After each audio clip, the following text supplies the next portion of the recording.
এই গাইস, কালকে সন্ধ্যে সন্ধ্যে আমি আর বাবান চলে গিয়েছিলাম হচ্ছে চা খেতে নিউকুল্লাতে। আর চাটা খাওয়া হয়ে যাওয়ার পর যাবো হচ্ছে বাবানদের বাড়িতে, কারণ কালকে ছিল বাবা শ্রী শ্রী ক্ষেত্রপায়ের অন্নকূট উৎসব।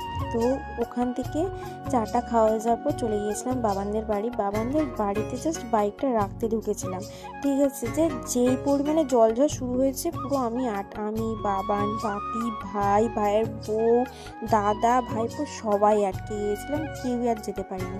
আর মা, মেজো মামা, মেজো মামি অনেক আগেই ওখানে চলে গিয়েছিল।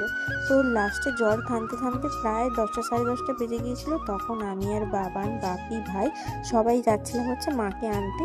ভাই আর বাপি হচ্ছে ওখানে খাওয়া দাওয়া করবে। তো বাপিদের খাওয়া দাওয়া হয়ে গেলেই আমরা ওখান থেকে বেরিয়ে আসবো মাকে নিয়ে।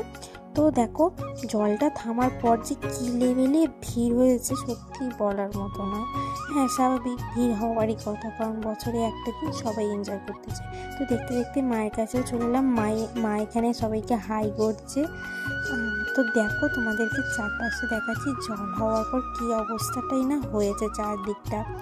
তো দেখো, তোমাদের সাথে আরও একটা জিনিস শেয়ার করছি। তোমরা দেখো যে এতটা পরিমাণে জলঝড় হয়েছে যে একটা জিলিপির দোকান পুরো উল্টে পুকুর পাড়ে পুরো পড়ে গেছে, ঠিক আছে। যাদের দোকান তারা সেভ আছে, কিন্তু দোকানটা পুরো প্যান্ডেলটা উল্টে পিছন দিকে চলে গেছে। তো তারপরে বাড়ি আসি, খাওয়া দাওয়া করি। খাওয়া দাওয়া হয়ে যাওয়ার পর বাবান এখন যাচ্ছে হচ্ছে আমাকে বাড়ি দিতে। আর এতটাই ঠান্ডা লাগছিলো যে আমি একটা হুডি পরে নিয়েছিলাম। দেখো, দেখতে দেখতে বাড়িতেও চলে এলাম। আজকের জন্য ভিডিওটা এইটুকুনি। ভিডিওটা ভালো লাগলে লাইক কমেন্ট শেয়ার করে দেবে। Thanks for watching.